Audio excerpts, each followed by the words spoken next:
ሚኪ ነኝ ከሚኪታ ቦረንፎ ይህንን ቻናል ሰብስክራይብ በማድረግ ወቅታዊና አጫጭር መረጃ አግኙ። የአርሲው ጥቃት ሰለባ የነበረው ህፃን ታምራት አውግቸው ቀኝ እግሩ ተቆረጠ። ወላይታ ሶዶ በቅርቡ በአርሲ አካባቢ በደረሰበት ጥቃት ከባድ ጉዳት የደረሰበት የ4 ዓመቱ ህፃን ታምራት አውግቸው በጥይት የተመታና የተመረዘው ቀኝ እግሩ ተቆርጦ መውጣቱ ተዘገበ።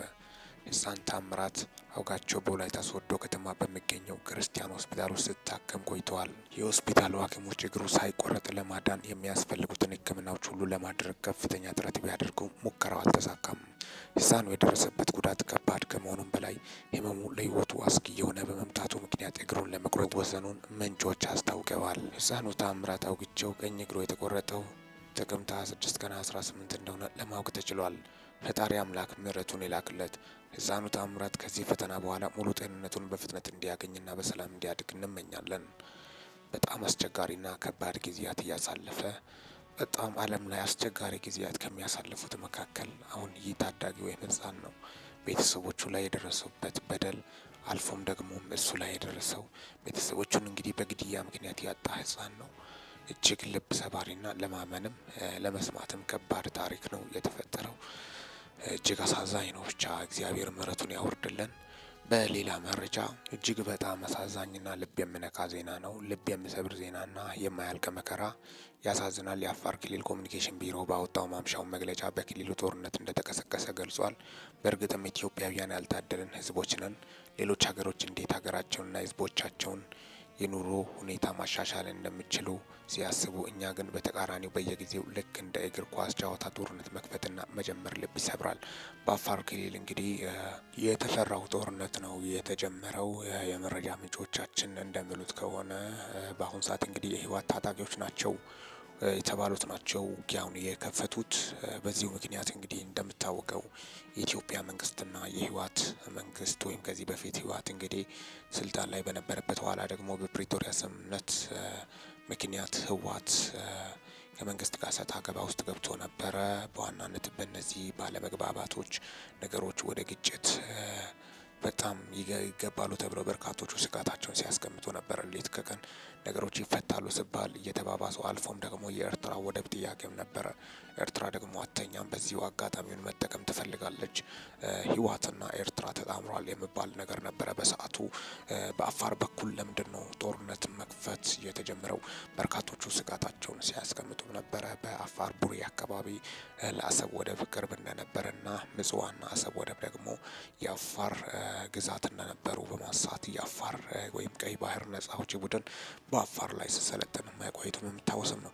ኤርትራን በተመሳሳይ ሰዓት ትንኮሳ ፈጽማብኛለች በማለት የኢትዮጵያ መንግስት ክስ ማቅረቡም የሚታወስም ነው። በክረምት ወቅት ጦርነት ለማንሳትም የተቻላቸውን ሁሉ አድርጓል። ምክንያቱም አየር ክልሉ ለአየር ኃይል ምቹ ስለማይሆን በማለት በክረምት ምክንያት ወይም በደመና ምክንያት ውጊያ እግረኞች ይመችናል የሚሉት በሰዓቱ መረጃዎች ወጥቶ ነበረ።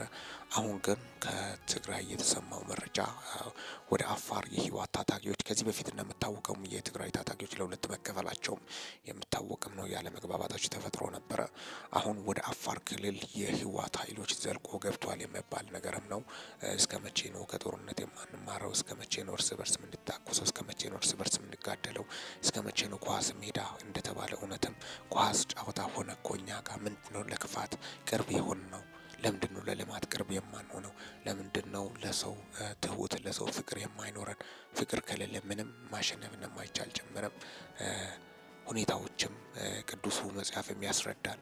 ስለዚህ ያለ ፍቅር የሚቻል ነገር የለም። እርስ በርስ እንዴት ነው ነቆራ ግድያ ሰው ላይ መፈጸም? አፋር አካባቢ የት አካባቢዎች ላይ ነው ጥቃት የተፈጸመው? እስኪ ምን ይሆናል? የህወሓት ኃይል በአፋር ክልል በኪልባቲ ሬሱ መጋሌ ወረዳ ቶንሳ ቀበሌ ውጊያ ከፍቷል። በአካባቢው በህወሓት ትጥቅ ትግል ለመታገል የተደራጀው የሀራ መሬት ተዋጊዎች ይገኙበታል። በሀገር ሽማግሌዎች የተደረገላቸውን ሽምግልና ሻፈረኝ በማለት በትናንትናው ዕለት ብቻ 6 ቀበሌዎችን በጉልበት የተቆጣጠሩ ሲሆን የአካባቢ ነዋሪዎች ወደ አጎራባች ወረዳዎች እየሸሹ መሆኑን በአካባቢ የሚገኙ የሚዲያ ምንጮች ጠቁመዋል። ተኩሱ በዙ 23 በዲሽቃና ሞርታር የታገዘ መሆኑን ምንጮቻችን ጠቁመዋል። እንግዲህ ማምሻውን የተሰማ መረጃ ነው። ይህ ጉድ በጣም በሚያሳዝን ሁኔታ የጉድ ሀገር ሆኗል በማለትም ነው። እስከ መቼ ነው የእርስ በርስ ውጊያ፣ ግጭት፣ እልቂት? እስከ መቼ ነው እንቆቅልሽ ይዞ መምጣት? እንቆቅልሽን ከመፍታት ይልቅ እንቆቅልሽ ይዞ መምጣት፣ እርስ በርስ ውጊያ፣ ከዛ ደግሞ ነገ እንደዚህ ሲሆን እንደዚህ ሆነናል፣ እንደዚህ ተደርጓል ይባላል በማለትም ነው ሀሳባቸውንም በርካቶቹም እየገለጹ ያሉት። ለምንድን ነው የጦርነት ውጤት ሞት ነው ውድቀት ነው እየተባለ አይደል ወይ? ለምንድን ነው የማንስማማው? በዚህ መልኩ አሁን ይቻላል ወይ? ማሸነፍ ይቻላል ወይስ ኪሳራ ነው? ለምንድን ነው አርቆ የሚያስብ ትውልድ የጠፋበት ምክንያት በርካቶችን ያነጋገረ ክስተት ነው።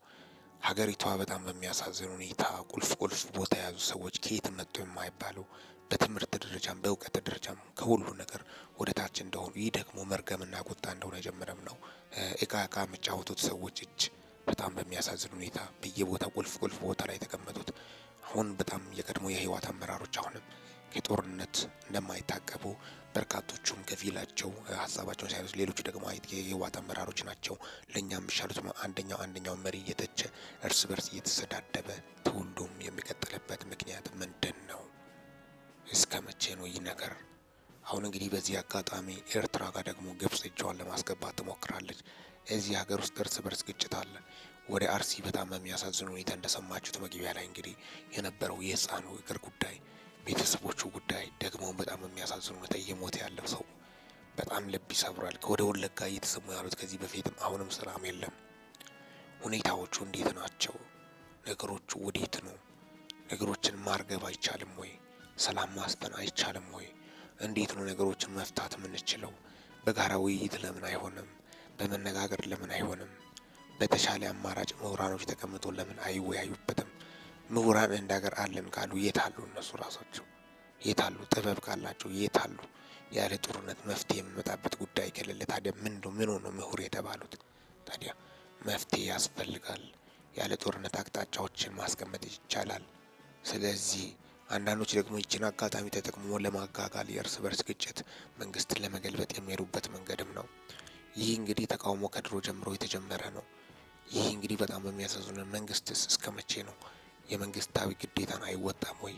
የዜጎችን መብት እንባ መጠበቅ አለበት። ዜጎች ሲጠቁ እሱም ዝም ማለት የለበትም። ዜጎችን መጠበቅ እንዳለበት የመጠበቅ ጸጥታ የማስከበር ግዴታ እንዳለበትም ነው ሁኔታዎቹም በደነገጉት። ካልሆነ ታዲያ ግብርና ታክስ ብቻ መሰብሰብ ከሆነ ምንም ፋይዳ እንደማያመጣና ለውጥ ከዛ ደግሞ በጣም ነገሮችን ወደ ጦርነት ከመገባት ወደ ሰላማዊ መንገድ በመነጋገር መፍታት አይቻልም ወይ? በውይይት መፍታት አይቻልም ወይ? መንግስት ስለምን ጦር የሚያነሳው? እነሱንም ጦር ያነሳሉ። ስለዚህ ይህ ነገር በጣም የታሰበበትና በውይይትና በንግግር ነው። እስር ያለው ንጹሃን ማህበረሰብ እያለቁ ናቸው። በጣም በርካቶቹ እንባ ላይ ናቸው። በተለይ በአርሲ መስመር እየሆነ ያለው እየተደመጠ ያሉ ልብ ሰባሪ ነው። በጣም እጅግ አሳዛኝና ልብ የሚነካ ክስተት ነው። አሁንም ተወልዶ በጣም በሚያሳዝኑት ዞሮ የትግራይ ተወላጆች በአሁኑ ሰዓት በከፍተኛ ሁኔታ ስደት ላይ ናቸው። ስለዚህ በጣም በሚያሳዝን ሁኔታ በርካቶቹ ኑሮ መራቸው በባህር ሄዶ እየሞቱ ናቸው። ይህ ነገር እስከ መቼ ነው? ለምን ነው ትውልዱ የማይማረው? ለምን አይመለስም? ለምን ወደ ሞት መንገድ ለምንድን ነው የሚሄደው? ለምን ወደ ጥፋት መንገድ ለምን ይሄዳል? እስቲ ሁላችንም ወደ ፈጣሪያችን ወደ እግዚአብሔር እንለምን እንጸልይ በማለት ነው መረጃዎቹም ጥሪዎችም እየቀረቡ ያሉት። እስካሁን አብሬያቸው ቆየሁት። ሜጊ ነኝ ከመጌታ ቡረንፎ። ሰላም ቆዩልኝ።